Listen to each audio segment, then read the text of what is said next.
Odkrivamo manj znane kotičke slovenskih občin, spoznavamo zanimive sogovornike, krajevno zgodovino, etnološko dediščino in naravne znamenitosti. Dobrodošli v oddaji Zlati ključi.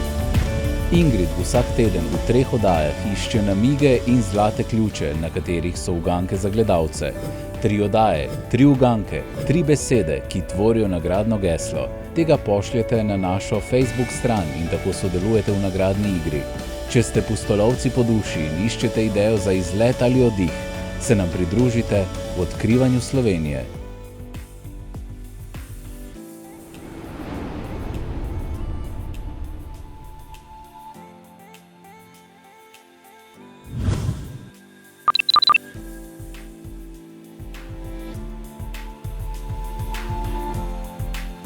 Lepo pozdravljeni! Če ste zamudili prejšnjo oddajo, si jo lahko pogledate na naši Facebook strani Zlati ključi. Drugače pa se nahajamo v Ajdovščini. Do zdaj smo spoznali že kar nekaj o njeni zgodovini, prepričana pa sem, da nam ima za ponuditi tudi kar nekaj naravnih znamenitosti. Prvi ključ me je napotil proti izviru Hublja. Drugače pa se Ajdovščina zelo hitro turistično razvija, med drugim je prejela tudi srebrni znak Slovenija Green Destination. Kot sem rekla, poslali so me na izvir reke Hubelj. Zdaj me pa zanima, kje Hubelj je. Aha, našla.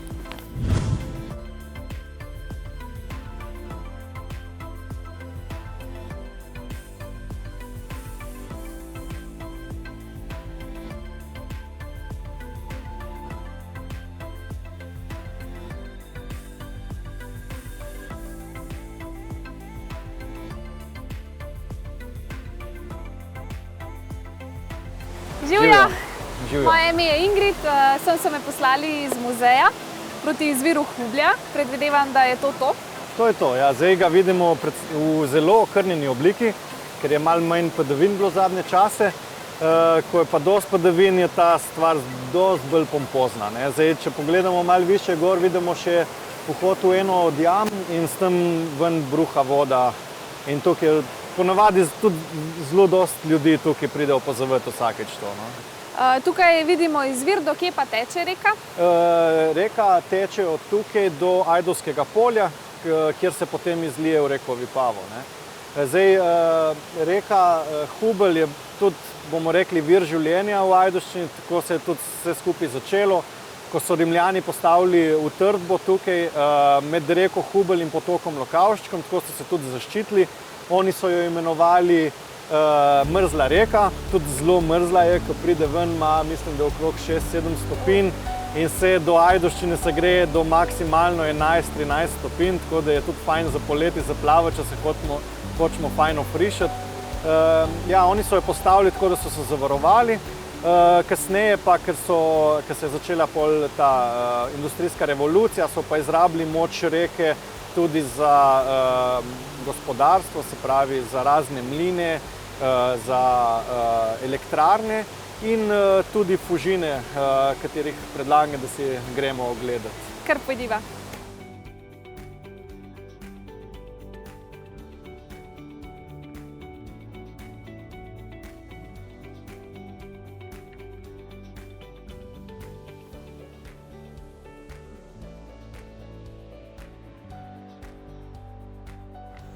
Ta cel objekt pa zgleda zelo star.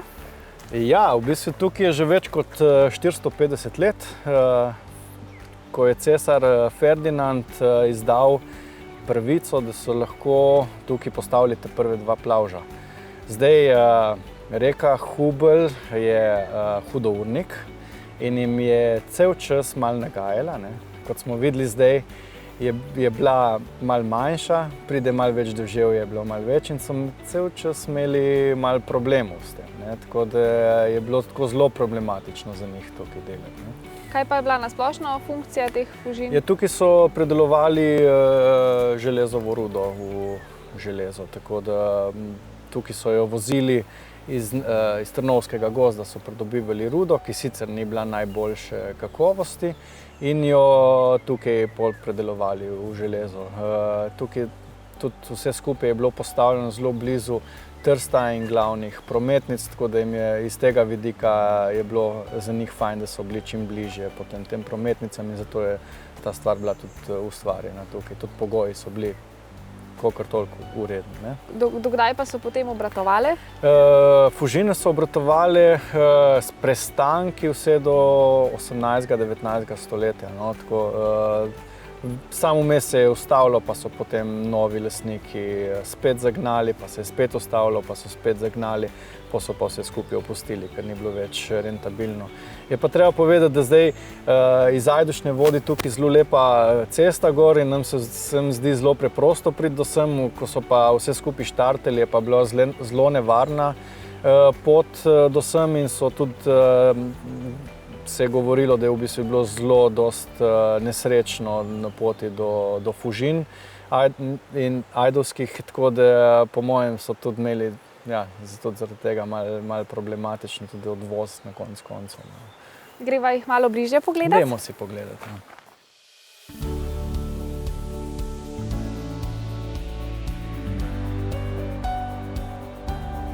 Ja, zdaj sva v osrčju Fužin. Tukaj so v kasnejši fazi izdelovali razno orodje za kmetije, pa tudi orožje.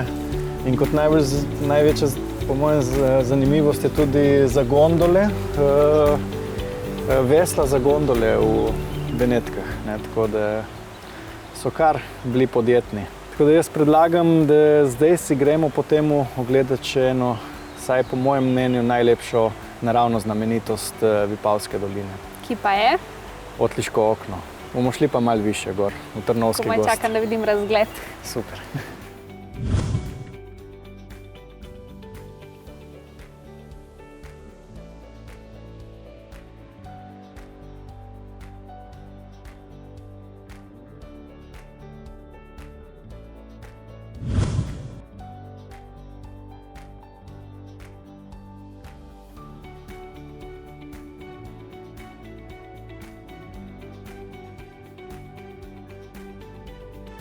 Našla sva Otliško okno. Zanima me, kako je to okno v Vipavsko dolino nastalo? Ja, v bistvu imamo eno lepo zgodbico, domačini so nam povedali eno lepo zgodbico, kako je nastalo to okno. In sicer še včasih, ko sta Jezus in svet Peter hodila po svetu, sta se obaje ustavila v dolini pod enim drevesom, da malo se spočijeta in sta gledala proti čavnu. In mislim, da je svet Peter rekel Jezusu potem, pod to goro, pod čavnom, ne bi se skrival en velik zaklad. In tisti, ki ga bo najdel, bo zavladal svetu. In seveda hudič ni bil delč. Ne? In ko sta šla naprej, je hudič poskusil dvigniti to goro, se mu je spodrsnilo in potem s svojim rogom se zabil v to skalo in tako je nastalo naše okno. Zdaj, jaz malo nadaljujem ponovadi to zgodbo in vprašam, kaj pa je ta zaklad bil, ker danes vemo, kaj je ta zaklad. Ne? In kaj je? Prej smo bili pri izviru Hublja in ta zaklad je obilica dobre sladke vode, tako da smo tukaj res imamo en velik zaklad kvalitetne vode. Ne? V teh koncih pa tudi dosti piha, ne? Ja, to je predvsem zato, ker ne moramo zapreti našega okna, ne? Pa imamo skozi prepih. Ne, tukaj smo na robu Trnovske planote, tukaj se srečajo dve klimi, se pravi, imamo v Vipavski dolini še močen vpliv mediteranske klime, tukaj je pa že ta prava kontinentalna klima in ko se te dve klimi srečajo, se pravi, imamo mrzel zrak in topel zrak, ko gre topel zrak gor, spodrine mrzel zrak in tako nastane ta naša famozna burja, ki nas je naredila v Ajdovce tako trdožive. Kaj pa tisti, ki pridejo na počitnice v te konce, pa bi si radi ogledali to okno? Zdaj, imajo dve opciji. Ena je taka malo bolj pohodniška in lahko recimo začnejo pohod od izvira Hublja, ki je zelo popularna in so recimo v približno 1 uri pri Otliškem oknu. Druga varianta pa je, da se pripeljejo z avti do vasi Otlica, tam pustijo na označenem parkirnem placu avto in se po označeni poti sprehodijo do Otliškega okna. Tukaj bi rad sam poudaril, da je fajn, da imajo pse na vrvici, ker je vselih to zaščiteno območje in je zelo občutljivo za kakršnekoli posege, tako da se držijo res poti. Kaj pa si še lahko ogledam v teh koncih? Zdaj za naslednjo postojanko boš pa mogla sama jo malo poiskati in kot en namig dam, da je to zelo visoko in da ima pridevnik isti kot največja žival na svetu. Sinji kit. Sinji je, zdaj pa kaj je ta druga beseda, jo bomo pa še odkrili. Ok, Super. greva. Ja, nič, hvala. Pa upam, da se še kdaj vidimo, a ne? Hvala.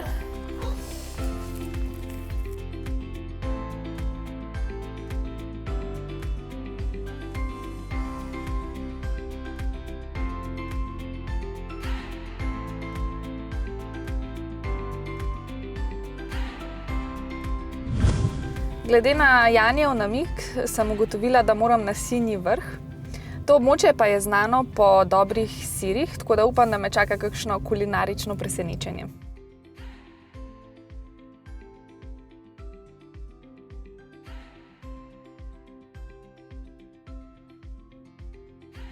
Dober dan! Dober dan, dober dan. Pozdravljeni. Pozdravljeni, jaz sem Ingrid. Kristjan. Moj prejšnji namig je bil, da moram poiskati Sinji vrh in predvidevam, da sem prišla prav. Točno tako, prav ste prišli. Tukaj imate zelo razvit turizem, je to res? Ja, mi smo ena prvih takih lokacij, sploh v Vipavski dolini, ki smo se začeli resno ukvarjati s turizmom, tako da že 30 let pri nas živimo od turizma. Delujemo kot penzion, imamo pa drugače vse karakteristike turistične kmetije, tako da naša hrana bazira na domačih, lokalnih izdelkih, ki jih normalno damo še malo svojega lastnega pridiha. Kaj pa nasploh gastronomija v teh krajih? Tako, gastronomija nasploh v tako Vipavski dolini ima sigurno lastnosti Mediterana. Smo lih eno tako lepo stičišče med mediteranskim svetom in alpskim svetom, tako da se tudi to lepo pole v kulinariki ukomponira. Omenili ste sire, a ne? Ja. Kakšne vrste sirov po vsej imate? Tako, naši siri, ki jih tržimo pod našo blagovno znamko Golden Ring, so siri iz kravjega surovega mleka. Imamo pa butično sirarno, tako da naša proizvodnja ni ne vem kako velika, so pa zato te siri zelo unikatni in so pripravljeni s posebnimi tehnologijami. Še bolj posebni so pa pogoji, v katerih ti siri zorijo. Kakšni pa so ti pogoji zorenja? To je pa najboljše, da se kar pogledamo in greste Z veseljem. Kaj pa so te rovi? Tu so ostanki starega italijanskega vodovoda, ki so ga gradili pred drugo svetovno vojno Italijani za napajanje takratne rapalske meje. Kakšne sire pa vse pridelujete? Naši siri, ki jih tržimo pod blagovno znamko Golden Ring, so vsi siri iz kravjega surovega mleka, so pa zelo butične in unikatne izdelave. Tako da naša proizvodnja ni velika, so pa zato te siri dosti bolj ekskluzivni. Tudi pred samim zorjenjem vsak kolut posebej oblečemo v bombažno tkanino in ga pol postavimo na police zorjenja. Ta bombažna tkanina je pa odličen regulator med notranjo vlago sira in samo klimo zunanjo, klimo prostora. Tako da to omogoči eno tako posebno zorjenje. In imate različne vrste, a ne? Različne vrste, trenutno imamo 6 različnih vrst sira, nekateri so delani po postopku cheddarja, se pravi se med samo procesom izdelave naredi ta postopek cheddariranja. Potem imamo sire, ki jih zorimo v lesenih hrastovih sodah, v barikih, ki jih potem te sire zasujemo z lokalnimi zelišči in suhim senom. In pa take sire, ki so cepljene s plemenitimi plesnimi, z modro plesnjo, roquefortsko, potem z rdečo plesnjo in pa belo plesnjo. Bi se dali te sirčke tudi poskusiti? Z veseljem, ni problema.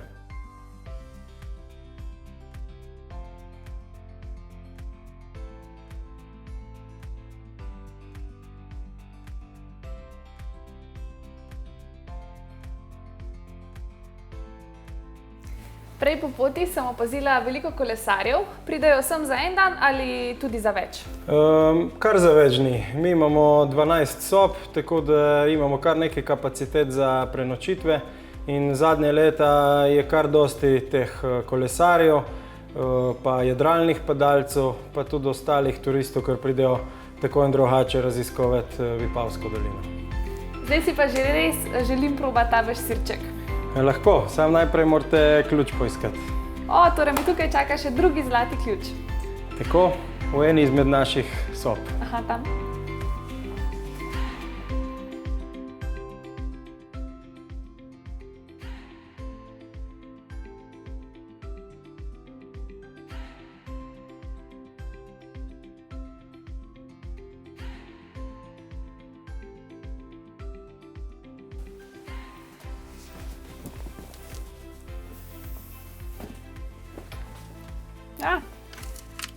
Evo ga.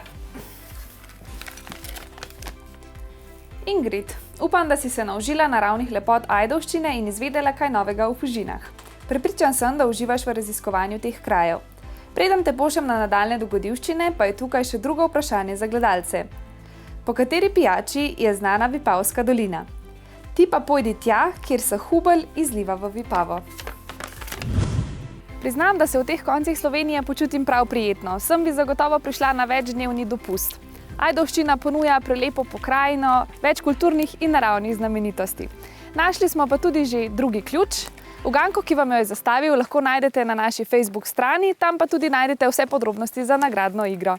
Se vidimo spet jutri in nasvidenje.